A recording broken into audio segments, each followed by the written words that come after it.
Просто с такими колесами ему максимально пофигу на все сугробы.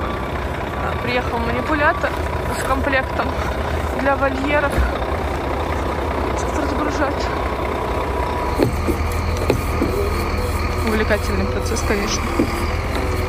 Хорошо, что не лето, не видно, что здесь там грядки какие-то есть. Пофигу. У нас так холодно там. Кот сидит, наблюдает тоже через окошко на стройку. Там уже пол готов, утеплителем положен. Сейчас зашивают пол, дальше еще доска там пойдет.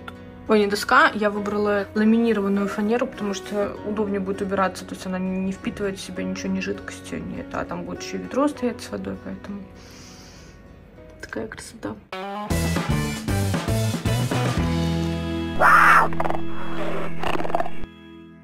Дорогие друзья, у нас закончилась частично стройка. Но то, что планировалось сейчас закончилось, продолжается новое. Я наконец могу кошек выпустить. Они длилось на 5 дней где-то, они не гуляли, потому что стрессуют при наличии новых людей, постоянно что-то носят, вот, поэтому я не выпускала. Блин, тоже встречает. Сейчас выпустим Рейси гулять. Снежочек как раз накатил. Такие суси ждали.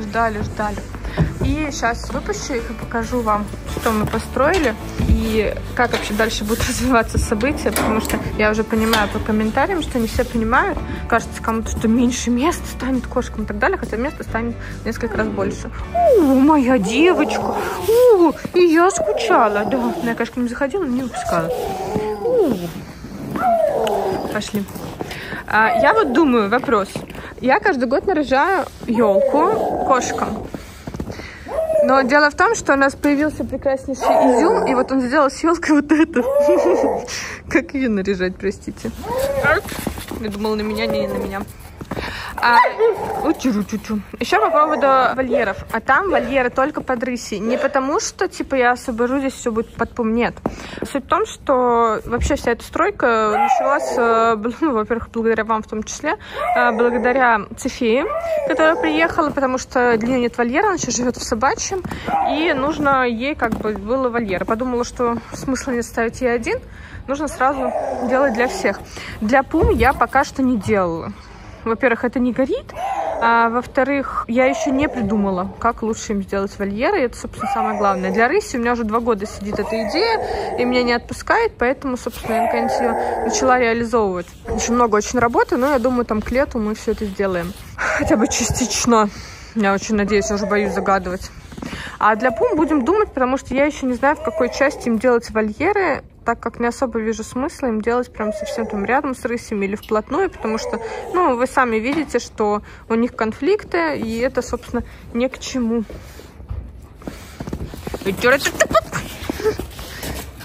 Побежал. А эту часть я буду, до пум точно разбирать. А частично она пойдет на выгулочную часть, именно выгулочную большую часть. То есть у рыси будут прогулки в постоянном доступе, они будут больше, чем сейчас. Но именно чтобы поноситься, я буду часть еще выгулочную делать, чтобы они могли к ней пройти. Вот, а это, конечно, все разбирать. Вот, собственно, эта часть можно по соседскому забору определить, докуда она идет. У соседей уже забор стоит. Вот. У нас, соответственно, тоже все скоро появится сваи, и вот по этой канаве, там по краю пойдет забор.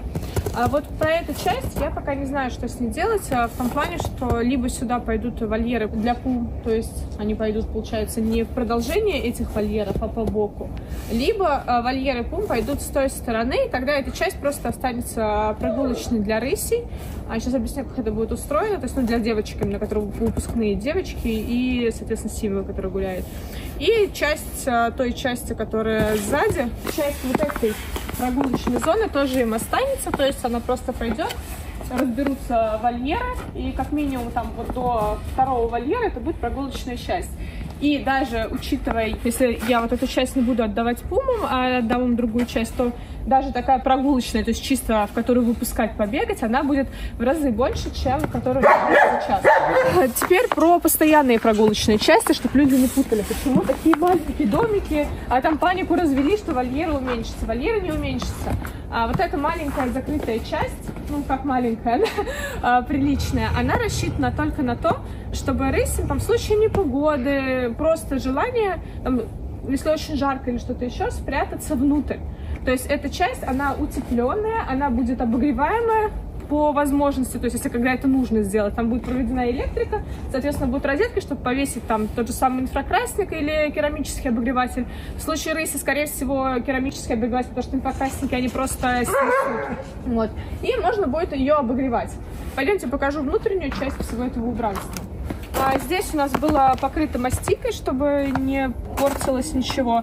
Но в итоге я поговорила с рабочими, и они сказали, что действительно неплохая идея.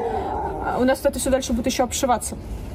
Мы решили мастикой, сейчас Артек, то есть рабочие уже закончили свою работу, так сказать, стройку. Артек сейчас будет покрывать мастикой, вот, собственно, уже начал все. Потому что, это хорошо работает, влага будет просто скатываться и ничего не будет портиться. А сверху мы уже вообще планировалось горбылем обшивать. Но будем думать, как лучше сделать. Пойдемте посмотрим хотя бы один домик, как он обустроен. Это будет вольер Симбы. Давайте зайдем в вольер, который будет для девочек. Для них я специально сделала вольер, закрытая часть вольера. Для них я специально сделала ее совместную, потому что девочки большую часть своего времени проводят вместе. Так же, как и изюм с ними. Я в этом году буду, скорее всего, рыси саживать. Непонятно, будут роды или нет. Вообще, возможно, будут ли в дальнейшем роды или нет. Поэтому строить именно что-то отдельное под роды смысла нет. По факту, если даже кошки рожают, они отдельно друг от друга находятся всего лишь месяц. То есть здесь просто будет такая небольшая часть, а здесь... У всех бытовки, получается, разделены стенкой, а у девочек сделана она отдельно с двумя входами, чтобы в случае, если они будут рожать, их можно было просто вот эту дверь перекрыть и вот эту дверь. И все, и у них получится два разных входа. То есть вход мы будем им отдельно делать в их, соответственно, закрытые части. И конкретно в этом вольере будет небольшая прогулка. То есть кошки на самом деле, которая живет с котятами, нужно не так много места, она практически не гуляет. А дальше они уже объединяются обычно у меня и воспитывают котят вместе. Поэтому будет выделяться совсем маленькая часть, чтобы кошки просто можно было выйти. А дальше уже у них будет огромная именно часть в постоянном доступе для прогулок, то есть открытая часть. Это часть вольера, даже не прогулочная часть, а часть вольера. Так, здесь видно, что происходит? Каждый домик, он теплый, большой, здесь есть окно, будет под окном, конкретно вот в этом случае окна немножко смещены, потому что здесь разделение такое идет, а так почти в каждом вольере окно как раз располагается так же, где будет будка, то есть мы будем здесь делать, конкретно здесь будка будет вот в этой части находиться, мы будем еще достраивать и сеном закладывать, а здесь сделать просто как подоконник, чтобы они могли сидеть и смотреть на нас в окошко. Потому что здесь как раз у меня окна выходят самых популярных зон, где мы проводим больше всего времени. Это ванная и кухня. Вот окна открываются. Летом, соответственно, их можно будет открывать. Но они больше имеют, на самом деле, декоративную функцию, потому что можно было и без них делать, но мне показалось, будет очень грустненько без них. А так кошечкам будет что пачкать своими носами. Так сделано у девочек. А что здесь делать внутри и чем обшивать и покрывать, я не знаю, на самом деле, пока что. Это буду рада вашим предложениям, потому что надо понимать, что кошки метят, соответственно, чтобы это можно было убирать запахи. Изначально я планировала, что здесь будет просто моющаяся краска. То есть, которую можно будет мыть, просто подойти. Пол уже продуман, пол здесь сделан из влагостойкой фанеры. Это та фанера, которая используется на судах. То есть, ее можно вообще просто взять и залить, и ей ничего не будет. А вот USB будет, она разбухнет. Поэтому надо будет продумывать еще внутреннюю отделку. Я не стала специально делать вагонку, потому что вагонка просто также впитывает запахи и все остальное. Мне хочется максимально как-то грамотно это сделать. Здесь везде есть вентиляция, она такая скрытая, симпатичненькая вентиляция в каждом помещении. Хотя, опять повторюсь же, эти помещения закрыты, они утепленные, это будет удобно и зимой. То, что можно сюда повесить обогреватель, например, даже мне будет комфортнее находиться, я включила обогреватель, если там даже летом прохладные котята, можно включить обогреватель и проводить здесь время. Вот. И, соответственно, из-за того, что есть утепление, летом здесь тоже не будет так жарко, как, собственно, у них там в вольерах. У них в вольерах очень жарко. Ну, пойдемте остальные вольеры. То есть здесь у нас вольер под девочек, он единственный, который объединенный. Дальше у нас закрытая часть идет под изюма. Вот она. Под изюма идет закрытая часть. Но на самом деле изюм тоже очень много проводит времени с девочками, поэтому еще непонятно, как бы. Я просто не знаю, если девочки еще будут рожать, как они его примут после этого или не примут. Тут такой вопрос. Если примут, то опять также будет вместе кусить. Вот здесь у нас будет жить наш царь Мартин, главный отец семейства. Он будет жить в этом вольере. И, соответственно, в крайнем вольере у нас будет жить Цефея. Здесь. Вот. Дальше как будут устроены прогулочные зоны? Давайте покажем. Как будет устроена прогулочная зона? Вот вопрос как остается до сих пор с пумами. Я не уверена, что я даже в следующем году этот вопрос решу, потому что пока, в принципе, нормально в этих вольерах. Может быть, я чуть-чуть как-то переделаю, чтобы могла гулять Нала. Но вопрос остается открытым, потому что мне до сих пор непонятно, будут ли они жить вместе. Возможно, достройка пум будет не с той стороны, как я показала, а с этой стороны. То есть мы к Цефее, которая, в принципе, спокойно ко всем, по-моему, относится, пристроим сюда еще часть, и, соответственно, прогулки будут туда. А как здесь все будет устроено? Та канава, которая сейчас есть, она в целом никакой функциональной нагрузки не несет. То есть у нас в поселке есть проект, и он расположен по передней части. То есть канава рабочая, которую нельзя засыпать, и которая, ну, именно рабочая, она находится с той стороны. Эта канава, как бы, она вот что-то здесь образовалась, то есть у большинства она засыпана, потому что в проекте ее нету, и никакой, как бы говоря, функциональной силовой нагрузки она не несет. С точки зрения там очистки участка, убирания грунтовых вод и так далее. Поэтому мы ее будем, по крайней мере, на часть до сюда точно засыпать. И дальше будем думать, что со второй части делать. Возможно, какой-то побольше, наоборот, ее увеличить, типа озерца сделать. И, как муж говорит, пустить туда уток. Я говорю, у нас бобры есть, какие утки. Вот, может быть, то есть просто реально ее расширить, и вся вода будет скапливаться там, эти грунтовые воды, и, ну, там, уточку можно, не знаю. Зачем нам утки? Я гуся хочу. А гуси плавают? Да? Ну, отлично. Вот, как будет устроена эта часть? Забор, который вы сейчас видите, буквально там, ну, недели-две, он, по крайней мере, сваи под него перенесутся за вольер, то есть вот за эту часть. Здесь будет видно, мы поравняемся с забором соседа, то есть вот по крайней части пойдет здесь забор, и, соответственно, пойдет туда дальше, на площадь всего участка.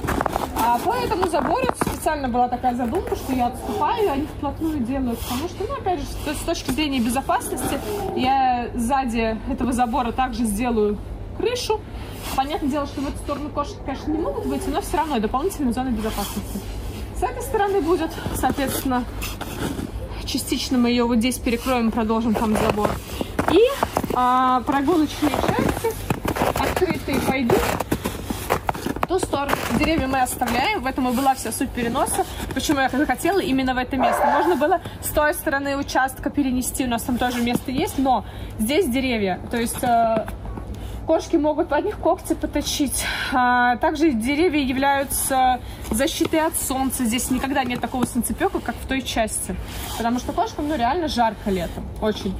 Поэтому деревья мы оставляем. Будем делать прогулочную часть. Естественно, сверху закрытую также гидром. То есть это все будет свариваться и обходить деревья, ну, окружать их. Вот. И они будут туда практически до дома. До дома я также оставляю зону безопасности по, ну, примерно там метра полтора, наверное, даже зона безопасности, через которую можно проходить, соответственно, давать еду кошкам, и через нее же можно будет рыси выпускать в ту часть. То есть они по ней смогут пройти туда и именно там бегать. Хотя, в принципе, на побегать у них здесь уже будет очень большая, то есть, учитывая, что там кажется, что площадь больше, но там постройка большая, здесь этой постройки нет, то есть у них будет моменты побегать, в принципе, постоянно здесь. То есть то это останется чисто ради разнообразия на самом деле, потому что даже если это оставлять в прогулочной части на целый день, они бегают там первые 10, там, 15-20 минут, потом просто уходят в вольер и лежат. Ну, не могут они бегать 24 часа, это нереально. Им это просто не нужно. И вообще, как бы, кошка, которая сыта, она не будет ходить целыми днями, накручивать круги, ей не нужно искать еду. Соответственно, просто вот дальше туда, практически до дома, будут прогулочные части. Будем думать, как заделывать вот эти части, потому что, естественно, рыси не должны ходить друг к другу в гости. Вот, и все, переносить дровяник в ту часть. В ту часть у нас еще будет переноситься козлятник, потому что очень хочется тоже козам сделать получше условия, в том плане, что сейчас мы их зимой выпускаем сами гулять, а хочется сделать им то что-то такое утепленное, и чтобы они, когда хотели, могли выходить на улицу сами гулять. Вот, ну, на огороженную часть, естественно. И вольер собак, ну, там у нас останется или не знаю, может быть, какой-то посимпатичнее хочется какой-то сделать именно на самом входе. Это логично, но хотя вольером у нас пользуется только Мара, и то не всегда. Так что вот так, такие планы пока. Я жду ваших предложений, комментариев. Поэтому, если есть рекомендации, я открыта к ним, предлагайте. Всегда, может, действительно я чего-то не понимаю, как сделать. Потому что даже по поводу обшивки я сейчас не уверена, что хочу прям полностью все это закрывать горбылем. Мне кажется, нужно как-то частями или вообще по-другому. То, что мы собирались покрывать чем-то, в принципе, ну, было понятно сразу. Но изначально мы планировали покрывать ее краской. Темной краской, чтобы горбыль смотрелся как бы красиво. Ну, потому что, понятное дело, что горбыль не будет стыковаться вплотную. Сейчас я вообще думаю, что не нужно прям полностью зашивать горбылем, как надо по-другому сделать. Не знаю пока как. Это сейчас не горит. Так, вот у нас еще остались двери сделать, кстати. Ну, двери точно с горбылем будут. Так что вот так, спасибо за внимание. Подписывайтесь. Если есть желание, тут, как вы видите, работы очень много. Если есть желание финансово помочь, очень рады. Карта указана в описании. И да, жду ваших рекомендаций, как лучше обустроить вольеры, чем покрасить, чем отделать. В общем, тут работа еще до лета, это точно, а то и больше. Всем пока.